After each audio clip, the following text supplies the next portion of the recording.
Break کے بعد ایک بار پھر آپ کی خدمت میں حاضر ہیں. واٹس ایپ ٹیکسٹ میسیجز کے ذریعے جو سوالات ہیں آگے خدمت میں پیش کرتے ہیں. السلام علیکم. وعلیکم السلام. میرا نام شائستہ احمد ہے, چھتیس گڑھ سے ہوں. میں حمل سے ہوں اور نیک بیٹی کی خواہش ہے. آپ بتائیے کہ کیا دعا پڑھوں؟ خدا مبارک کرے, اللہ تعالیٰ آپ کو اولاد کی نعمت سے نوازے. جو ہمیں تعلیم دیا گیا ہے, معصومین علیہ السلام نے یہ کہا ہے کہ خدا سے جو کچھ طلب کرو وہ ایک نیک اولاد کو طلب کرو. اور روایت میں ہے کہ جو صحیح و سالم ہو, مستوی الخلقت ہو, یعنی جس کی خلقت میں کوئی کمی نہ ہو, کوئی جسم کا حصہ اس میں کٹا پٹا کم نہ رہ جائے, یہ طلب کرو. کبھی بھی خدا کی بارگاہ میں بیٹا یا بیٹی طلب نہ کرو, اس لیے کہ وہ مصلحتوں کو جانتا ہے کہ تمہیں کیا عطا کیا جائے. لہٰذا اگر آپ کو اتنی ہی خواہش ہے تو ہر واجب نماز کے بعد آپ یہی پہلی دعا کیجئے کہ خدا آپ کو بیٹی دے. لیکن میری رائے یہی ہے کہ آپ اپنے خدا سے ایک ایسا بچہ طلب کیجئے جو ہر اعتبار سے صحیح و سالم ہو, نیک ہو آپ کے لیے. السلام علیکم. وعلیکم السلام. مولانا صاحب, میرا سوال ون چینل سے ہے.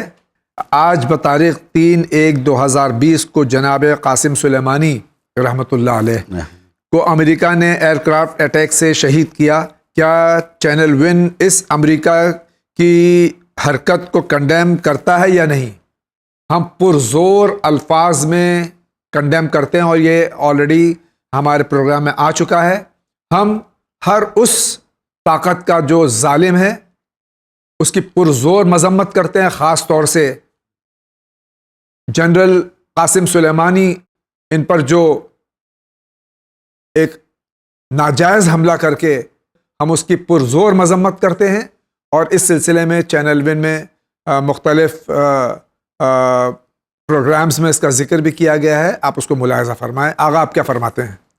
چینل ون سے درخواست کیا ہے. آپ چینل ون جانتے ہیں کہ اس کا موضوع, اس کا اعلان ہے پیغام انسانیت ہے یہ, اور اس پیغام انسانیت کا مطلب ہی یہی ہے کہ انسانیت کے خلاف جو بھی کام ہے اس کی مذمت کی جاتی ہے.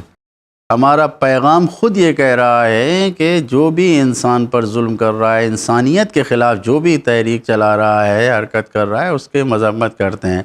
یقیناً ظالموں کے ظالمانہ رویے کی مذمت یہاں سے ہو رہی ہے اور کی جا رہی ہے, اور ہم بھی مذمت کر رہے ہیں. دنیا کا کوئی انسان ایسے انسان کو جو دنیا بھر کے انسانوں کی ہمدردی میں, جس نے کوئی اپنی زندگی کو رات و دن نہ سمجھا ہو, ہر جگہ جا جا کر ظالموں کے شر سے عام لوگوں کی زندگی کو نجات دیا ہو. خود ہمارے ملک ہندوستان کی وہ جو نرسیں بغداد میں ISIS کے ہاتھوں میں گرفتار ہوئی تھیں, ان کو نجات دلانے میں بھی یہی جنرل قاسم سلیمانی نے کتنا بڑا رول ادا کیا. تو جو انسان صرف انسانوں کی خوشی کے لیے, انسانوں کی زندگی کے لیے اپنی ساری زندگی کو صرف کرے, کیا وہ ٹیررسٹ ہو سکتا ہے؟ ہرگز نہیں. جھوٹے پروپیگنڈوں کی ہم مذمت کرتے ہیں, اور جن لوگوں نے ٹیررسٹ کہہ کے ان کو مارا ہے وہ در حقیقت خود ٹیررسٹ ہیں, جنرل قاسم سلیمانی نہیں. ہمارا سلام ہو قاسم سلیمانی شہید اور ابو مہدی مہندس شہید اور دیگر جو شہداء ہیں ان پر ہمارا سلام ہو, اور ان کے قاتلوں پر ہم لعنت بھیجتے ہیں. اسی کے ساتھ آگے بڑھتے ہیں. السلام علیکم. وعلیکم السلام. میں رحیمہ شیخ. میرا ایک سوال وراثت کے مسئلے پر ہے. والد زندہ رہنے پر بڑے بھائی گاؤں کے گھر بیچ کر اپنی شادی کی ہے. گھر میں ہم 6 بہن بھائی ہیں تو ان کا حق نہیں دیا ہے. یہ سوال میراث کا ہے ہی نہیں. جی, جب والد زندہ ہیں, والد اپنے مال کے مالک ہیں. والد نے جب خود کوئی اعتراض نہیں کیا اور بھائی نے ان کی زمین, ان کے مال کو بیچ دیا, تو جو ایکشن لینا ہے, جو کچھ بھی اعتراض کرنا ہے, والد کو کرنا ہے. اور اگر والد نے خود کوئی اعتراض نہیں کیا تو اس میں کسی کا حق شامل نہیں ہے. یہ میراث کا مسئلہ نہیں ہے. اگر والد کے مرنے کے بعد انہوں نے ایسا کیا ہوتا تو یقیناً آپ سب کا حق ہوتا اور آپ ان سے مطالبہ کر سکتے تھے. لیکن کیونکہ والد کی زندگی میں یہ کام کیا تو والد خود جو ایکشن لیتے وہی کافی ہے۔ بہت بہت شکریہ۔ السلام علیکم۔ علیکم السلام۔ میرا ایک سوال آپ سے، میرے بھائی اور وہ جب بھی کام کرنا چاہتا ہوں وہ کام بھی نہیں ہوتا اور وہ بہت پریشان ہے، نمازیں بھی پڑھتا ہے، دعائیں بھی مانگتا ہے، لیکن کام نہیں ہوتا، معاشی پریشانی ہے بھائی کو۔ پابندی کے ساتھ نمازوں کے بعد بخصوص اگر ہو سکے تو نماز عشاء کے بعد سورہ حشر کی تلاوت کریں، معین کریں 40 دن، جو امام نے کہا ہے 40 دن تک سورہ حشر کی تلاوت کریں۔ اس سے آپ کی ہر قسم کی مشکل، خصوصاً معاشی مشکل، حل ہوگی۔ سورہ حشر کی تلاوت کریں 40 دن تک، بیچ میں ناغہ نہ کریں، اگر چھوٹ جائے کسی دن پھر سے شروع کریں، 40 دن لگاتار کریں۔ بہت بہت شکریہ۔ السلام علیکم۔ علیکم السلام۔ تقیہ کے سلسلے میں گفتگو کرنا ہے۔ سرکار، تقیہ کہاں پر واجب ہے اور تقیہ کر کے پیسہ کمانا کیا جائز ہے؟ تقیہ واجب اسی جگہ پر ہے جہاں پر انسان اپنی جان پہ خطرہ محسوس کر رہا ہو، تو جان کو بچانے کے لیے تقیہ کیا جا سکتا ہے۔ اور یقیناً تقیہ کر کے مال کیسے کمایا تھا یہ تو مجھے نہیں معلوم، لیکن اگر تقیہ جان کے لیے ہے تو ٹھیک ہے، مال کے لیے تقیہ واجب نہیں ہے، مباح ممکن ہے ہو جائے، مال کو بچانے کے لیے، جی، کمانے کے لیے کوئی تقیہ نہیں ہے۔ بہت بہت شکریہ۔ السلام علیکم۔ علیکم السلام۔ Is it true that khums is not applicable on money or gold kept for daughter's marriage or studies? نہیں، ایسا نہیں ہے، کوئی بھی نہیں ہے۔ اگر ہم سماج اور معاشرے کے اسٹیٹس کے مطابق، مثال کے طور پر ہماری 10,000 روپے کی انکم ہے اور ہم اس 10,000 میں سے 2,000 روپے مثلاً شادی کے قریب 1 سال 2,000 روپے جمع کر رہے ہیں تو خمس نہیں آئے گا، کیونکہ اسٹیٹس یہی ہے اور لوگ۔ لیکن اگر ہم شادی سے 10 سال پہلے سے پیسے جمع کیے جا رہے ہیں تو خمس دینا واجب ہوگا۔ اسی طریقے سے پڑھائی کے لیے بھی اگر پیسے ہم رکھ رہے ہیں تو اسٹیٹس کے مطابق شادی کے لیے اگر اس شادی قریب ہے تو ہم جمع کر سکتے ہیں، لیکن پڑھائی کے لیے پیسے جمع کر کے اس کو ہم خمس سے بچ نہیں سکتے، خمس دینا ضروری ہے۔ بہت بہت شکریہ۔ السلام علیکم۔ علیکم السلام۔ میرا سوال ہے، ہمارے اللہ ایک ہے، ہمارے آخری نبی حضرت محمد صلی اللہ علیہ وآلہ وسلم ایک ہیں، قرآن بھی ایک ہے، پھر بھی یہ کیا سنی اور کیا شیعہ ہم مسلمانوں کو اسلام کو فالو کرنا چاہیے؟ میرا نام نظر الاشقر ہے، شیلانگ سے سوال کر رہے ہیں۔ سوال بالکل آپ کے صحیح رائے ہے، آپ کا سوال نہیں ہے بلکہ آپ کی رائے ہے، اور ہونا یہی چاہیے۔ آج کے دور میں جب کہ ساری حقیقتیں کھل چکی ہیں تو نہ شیعہ نہ سنی بلکہ اسلام کو ہمیں فالو کرنا چاہیے۔ حقیقی اسلام جہاں پہ ہے اسے ہمیں دیکھنا چاہیے، کیونکہ آج اسلام کے چہروں کو رنگ برنگ کر کے بدل کے پیش کیا جا رہا ہے۔ ہمیں اسلام محمدی کی پیروی کرنا ہے جو سرکار محمد مصطفیٰ صلی اللہ علیہ وآلہ وسلم لے کر آئے ہیں، اس اسلام کی پیروی کرنا ہے، نہ یہ کہ وہ اسلام جو آج دوسری دنیا کی طرف سے طرح طرح کا اسلام جو داعش کی صورت میں نہیں معلوم کس صورت میں پیش کیا جا رہا ہے، ان اسلام کی پیروی نہیں کرنا ہے، اور سب کو ایک ہو کر اسی اسلام کی پیروی کرنا چاہیے جو سرکار کا لایا ہوا اسلام ہے۔ السلام علیکم جاوید بھائی۔ علیکم السلام۔ ہمارا یہ سوال ہے کہ ہم نے سنا ہے کہ مردوں کی فاتحہ مچھلی پر نہیں دیتے اور مردوں کی روح گھر میں نہیں آتی۔ ہمارے ابو مچھلی بہت شوق سے کھاتے تھے، مگر ہم اس ڈر سے مچھلی پر فاتحہ نہیں کرتے کہ کہیں ہمارے ابو کی روح ہمارے گھر میں نہ آئے۔ یہ بھی خرافات میں سے خرافات ہے۔ خرافات ہے، ایسا کچھ بھی نہیں ہے۔ جی، اور جو بھی چیز کھانے پینے کی جائز ہے آپ اس پہ فاتحہ دلا سکتی ہیں، غریب میں تقسیم کر سکتی ہیں، خود بھی کھا سکتی ہیں، کوئی حرج نہیں ہے۔ آپ کے والد کو پسند ہے تو آپ بالکل اس پہ فاتحہ دلائیے، کوئی حرج نہیں۔ بہت بہت شکریہ۔ السلام علیکم۔ علیکم السلام۔ I have a question in my mind. The question is that when a baby takes birth, then is it mandatory to shave her or his head? If I did so, it becomes a sin or legal? Abdul Ghafoor بطالق district Kargil سے سوال کر رہے ہیں کہ جب بچہ پیدا ہوتا ہے یا بچی پیدا ہوتی ہے تو منڈن کیا جاتا ہے، تو کیا وہ صحیح ہے؟ بالکل صحیح ہے، اسلامی تعلیمات کے مطابق ہے۔ 7ویں دن اس پیٹ کے بال کو صاف کر دینا چاہیے اور قربانی بھی کرنا چاہیے. اس سے صحت و سلامتی اور سیفٹی یعنی ایک طریقے کا بیمہ ہے وہ جو قربانی کی جاتی ہے. اس کو عقیقہ کہتے ہیں. عقیقہ کہتے ہیں, بالکل اسلامی شریعت اور قانون کے مطابق ہے. بہت بہت شکریہ. السلام علیکم. السلام. میرا سوال یہ ہے کہ ہمارے نیل پالش لگی ہو اور ناخن تھوڑا سا بڑھ گیا ہو تو کیا وضو یا نماز ہو جائے گی؟ نہیں, یہ جسم کا حصہ ہے ناخن, اور اگر اس پر کوئی ایسی چیز لگی ہوئی ہے جو پانی کو نہیں جانے دے رہی ہے اس ناخن تک تو وضو صحیح نہیں ہوگا. وضو نہیں صحیح ہوگا تو نماز بھی صحیح نہیں ہوگی. شکریہ. السلام علیکم. وعلیکم السلام. اگر موبائل میں قرآن ہے, دعائیں ہیں, سب چیز ہے, اور وہ موبائل گندی نالے میں گر جائے تو پھر اس کا کیا کفارہ ہوگا؟ کوئی کفارہ نہیں, کچھ نہیں ہے. موبائل میں وہ نہیں ہے, وہ ایک طریقے کا ایک سسٹم ہے, ایک جو چیز ہے وہ خود قرآن نہیں ہے, خود دعا نہیں ہے, اس لیے کوئی کفارہ نہیں ہے.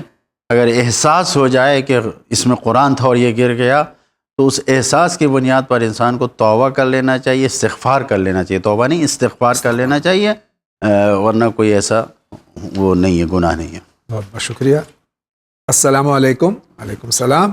My name is Faisal Abbas. I'm from Sirsi, UP.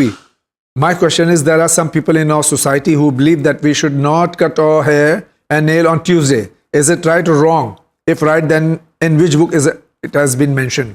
منگل کے دن داڑھی منڈانا تو حرام ہے, داڑھی تراشنا اور سر کے بال یا ناخن وغیرہ کاٹنا منع کیا گیا ہے. جامع الاخبار میں روایتیں ہیں اور غالباً تہذیب الاسلام جو کتاب ہے اس میں بھی یہ ہے, منگل کے دن نہیں کرنا چاہیے. جامع الاخبار میں جو روایت ہے مثلا آرائش و ناخون کے بارے میں کہ دوشنبہ اور جمعرات اور جمعہ کو کاٹنا چاہیے کہ جس سے انسان کو فائدہ پہنچتا ہے. باقی جو 4 دن ہیں ان 3 دن کے علاوہ ان دنوں میں نہیں کاٹے کہ نقصانات ہوتے ہیں. مفصل روایت جامع الاخبار میں موجود ہے. بہت بہت شکریہ. السلام علیکم. وعلیکم السلام.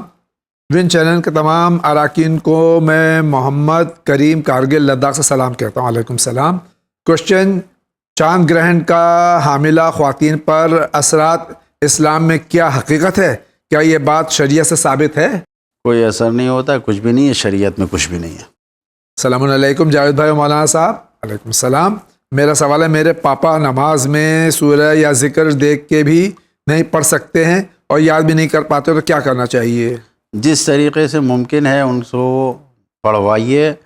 اگر نہیں دیکھ سکتے, یاد نہیں کر سکتے تو اگر کوئی ان کو پڑھوا سکتا ہے تو پڑھوائیں, اور اگر سورہ نہیں پڑھ سکتے تو کم سے کم سورہ حمد ہی کو کوئی کھڑا ہو کے ان کو بتائے اور وہ دہرا کے نماز کو پڑھ لیں. یا موبائل پہ اگر ریکارڈ کر کے اس وقت ان کے سامنے رکھ دیا جائے, جو بھی جس طریقے سے بھی ممکن ہو. لیکن نماز معاف نہیں ہے. نماز معاف نہیں ہے, اور بغیر سورہ کے نماز میں نہیں ہوگی. تو یا تو کوئی کھڑا ہو کے دہرائے یا کوئی اس طریقے سے جیسے وہ دہرا سکے موبائل میں رکھ دیا جائے کہ موبائل آن کر کے وہ پڑھ لے اور نماز پڑھنی ہے. بہت بہت شکریہ. میں فیضان حیدرآباد سے. میرا سوال ہے کہ کیا میری نانی دھوپ میں وضو کر سکتی ہیں؟ دھوپ میں کر سکتی ہیں, لیکن نامحرموں کے سامنے نہیں کرنا چاہیے. دھوپ میں کر سکتے ہیں, کوئی بات. نانی اور دادیوں کوئی بھی کر سکتی ہیں. ہو سکتا ہے یہ پوچھ رہے ہوں کہ دھوپ میں رکھے ہوئے پانی سے جی. تو وہ دھوپ سے جو پانی گرم ہو جاتا ہے اس سے مکروہ ہے, حرام نہیں ہے. السلام علیکم جاوید بھائی مولانا صاحب. علیکم السلام. نسرین زیدی بھوپال. میرا سوال یہ ہے کہ کیا خواتین کا احتجاج کے لیے مردوں کے ساتھ جانا جائز ہے؟ نامحرموں کے ساتھ نہ اختلاط ہو, ملے نہیں, اپنے پردے اور حجاب کو بچاتے ہوئے پروٹیسٹ اور احتجاج میں جا سکتی ہیں. دوسرا سوال یہ ہے کہ جو لوگ خمس نہیں نکالتے اور پیسے سے مجلس اور تبرک وغیرہ کرتے ہیں, کیا وہ صحیح ہے؟ وہ ان کا عمل ہے اور خدا بہتر جانتا ہے. صحیح ہونا اور قبول ہونا یہ خدا جانتا ہے, یہ ان کی نیت ہے. لیکن بہتر یہی ہے کہ انسان کیوں اپنے آپ کو گھاٹے میں مبتلا کر رہا ہے, مجلسوں کے لیے تبرک کے لیے پیسے خرچ کر رہا ہے اور جو حق واجب کیا ہے خداوند عالم نے اس کو ادا نہیں کر رہا ہے. ایسے تمام لوگ جو نیک کام میں پیسے خرچ کرتے ہیں اور خمس نہیں ادا کرتے, کسی بھی وجہ سے, پروپیگنڈے کی وجہ سے یا کسی بھی منفی نگیٹو تبلیغ کی وجہ سے, وہ ان تبلیغ و پروپیگنڈے میں نہ آئیں. خمس ادا کرنا واجب ہے, باقی نیک کام کرنا ہمارے پر واجب نہیں ہے, اور نیک کام کرنے سے ہمارا خمس ادا نہیں ہوتا. خمس ادا کر کے نیک کام کریں, یقیناً اس میں کئی گنا، یعنی جو قرآن کی آیت ہے اس کے مطابق اضعافاً کثیرہ ہے. کتنا ثواب ہو جاتا ہے انسان کو پتہ نہیں. بہت بہت شکریہ. السلام علیکم. وعلیکم السلام. میرا آپ سے سوال ہے کہ والد کا کام نہیں چل رہا ہے اور وہ جو کماتے ہیں اس میں نقصان ہوتا ہے، تو کوئی دعا بتا دیجیے. عرض کیا میں نے کہ جو نماز ابھی عرض کیا اس کو آپ پروگرام اگر سن رہے ہیں تو یہی نماز کو انجام دیں، اور اس نماز میں سورہ شورا کی جو 19ویں آیت ہے اس کو 120 مرتبہ سجدے میں پڑھیں 2 رکعت نماز کے بعد، تو انشاءاللہ کام بھی چلنے لگے گا اور مشکلات بھی حل ہو جائیں گی انشاءاللہ. السلام علیکم. وعلیکم السلام. میں ممبئی سے بول رہا ہوں. میرا نام شاہد ہے. میری گزارش ہے آپ سے، میری ایک محبت ہے، میں اس سے گھر والوں کی رضایت سے نکاح کرنا چاہتا ہوں، پر اس کے بہت خراب تھی پہلے. جب سے میرے ساتھ ساتھی ہے وہ سدھر گئی ہے. یعنی شادی کے سلسلے میں کہ پہلے خراب تھی اب سدھر گئی ہے، اب ان کو شادی کرنی ہے، اس طرح کا مسئلہ ہے. اگر آپ خود جیسا کہ اعتراف کر رہے ہیں، اگر آپ کے دین و مذہب کے مطابق ہے رشتہ، کفو ہے آپ کا، اور وہ اپنی بری عادتوں کو چھوڑ کے آپ کے دین و ایمان کے مطابق وہ صحیح ہو چکی ہے، تو شادی کرنے میں کوئی حرج نہیں ہے، بالکل شادی کر لیجیے. اگلا سوال ہے. السلام علیکم. وعلیکم السلام.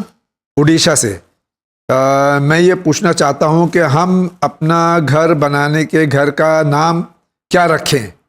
یعنی گھر کا نام ان کو رکھنا ہے، کیا نام رکھیں بتا دی، تجویز کر دیجیے کچھ. اپنے اعتبار سے رکھیں. آپ اللہ رسول کے ماننے والے ہیں، کچھ بھی کسی کی نسبت سے لکھ دیں، کوئی بھی گھر لکھ دیں. مثلا بیت علی رکھ دیں کہ علی کا گھر، نہیں معلوم بیت حسن رکھ دیں، جو جس طریقے سے کسی امام سے منسوب کر کے رکھ دیں جو بھی. اور آپ کی طرف رائج ہو، مثلا منزل وغیرہ اگر رائج ہے آپ کے اڑیسہ میں، تو جیسے مثلا ہم لوگوں کے یہاں ہوتا ہے لکھا رہتا ہے حسن منزل، علی منزل، کچھ بھی اس طریقے سے نام رکھ دیں جو بھی چاہیں. یہ کوئی شرعی چیز نہیں ہے، یہ آپ کے سلیقے کی چیز ہے کہ آپ جس چیز سے محبت کرتے ہیں اس کا اظہار اپنے گھر کا نام رکھ کے کر سکتے ہیں. بہت بہت شکریہ. السلام علیکم. وعلیکم السلام. I am from Lucknow. My question is, میرے فادر ابھی ریٹائر ہو گئے ہیں اور انہوں نے پوری لائف خمس نہیں نکالا ہے. اب اگر وہ خمس نکالتے ہیں تقریباً اس کی اماؤنٹ 10 لاکھ کے اوپر ہو جائے گی، تو ان کے پاس اتنا پیسہ تو کیش میں نہیں ہے، تو کیا کریں؟ پر ان کے پاس اتنا پیسہ نہیں ہے، تو اس سلسلے میں ان کی بیٹی ان کی طرف سے کیا خمس ادا کر سکتی ہوں؟ بہت اچھی بات ہے. دیکھیے خمس باپ پر واجب ہے، لیکن آپ باپ کا واجب ادا کرنا چاہتی ہیں تو بہت اچھا ہے. 10 لاکھ اماؤنٹ بن رہا ہے، آپ ان کی بیٹی ہیں، آپ پر واجب نہیں ہے، لیکن آپ پیسہ وہ اپنے باپ کا ہاتھ میں دے کے اور ان سے یعنی ہدیہ اور تحفہ گفٹ کی صورت میں باپ کو دے دیں، اور وہ باپ آپ کے اس سے اپنا خمس اپنی شرعی ذمہ داری کو پورا کر دیں. کوئی اس میں حرج نہیں ہے. بہت بہت شکریہ. السلام علیکم. وعلیکم السلام. کیا میں اپنے بھائی کو خمس و فطرے کی رقم دے سکتی ہوں؟ ان کا کوئی ذریعہ معاش نہیں ہے. میری والدہ ان کے ساتھ رہتی ہیں، ان کے لیے والد سب ہر مہینے روپیہ بھیجتے ہیں، مگر بھائی خود نہیں کماتے.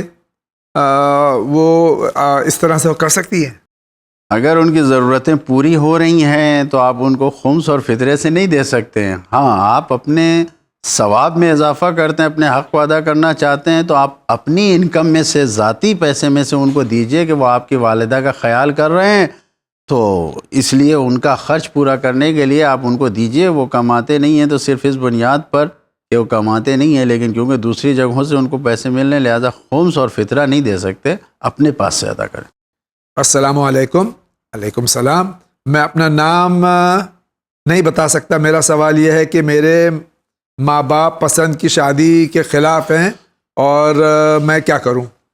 اگر آپ نے جس کو پسند کیا ہے وہ بالکل شریعت کے مطابق آپ کی کفو ہے، مجھے نہیں معلوم یہ سوال کرنے والے لڑکی ہیں یا لڑکا جو بھی ہو، تو اگر آپ کے والدین صرف اپنی کسی وجہ سے یعنی ذاتی مشکل کی وجہ سے منع کر رہے ہیں تو ان کو منائیے، راضی کیجئے کہ والدین بھی خوش ہوں تب شادی کیجئے.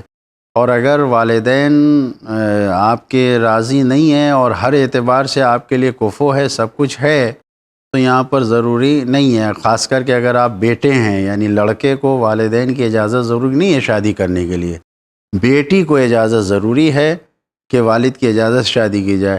لیکن اگر وہاں پہ بھی لڑکی یہ سمجھ رہی ہے، بالغ و عاقل ہے، اور وہ یہ سمجھ رہی ہے کہ میرے لیے یہ رشتہ بہتر ہے، میرے لیے کفو ہے، اور باپ اجازت نہیں دینا چاہ رہا ہے کچھ وجہ سے، تو بیٹی کر سکتی شادی، لیکن بغیر اجازت ولی کے نہیں کرنا چاہیے. السلام علیکم. وعلیکم السلام. میں لون ڈپارٹمنٹ میں کام نہیں کرتا، لیکن اگر میں پروموشن لیتا ہوں تو مجھے کریڈٹ لون ڈپارٹمنٹ میں بھی کام کرنا پڑے گا. پلیز بتائیے کیا جائز ہے؟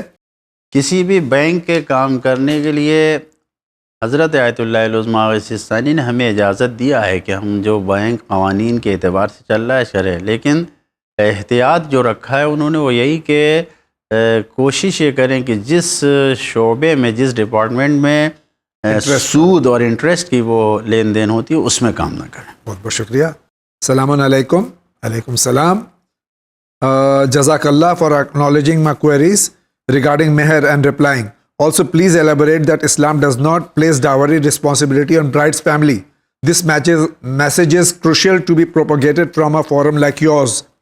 I believe in the subcontinent society where Islam has been so influenced by non-Muslim cultures and customs. Thankfully, post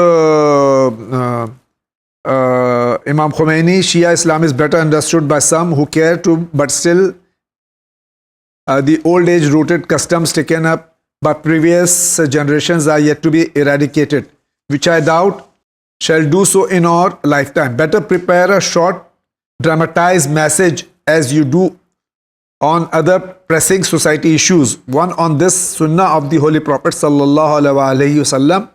Sorry, but I felt compelled to express my feelings and opinion.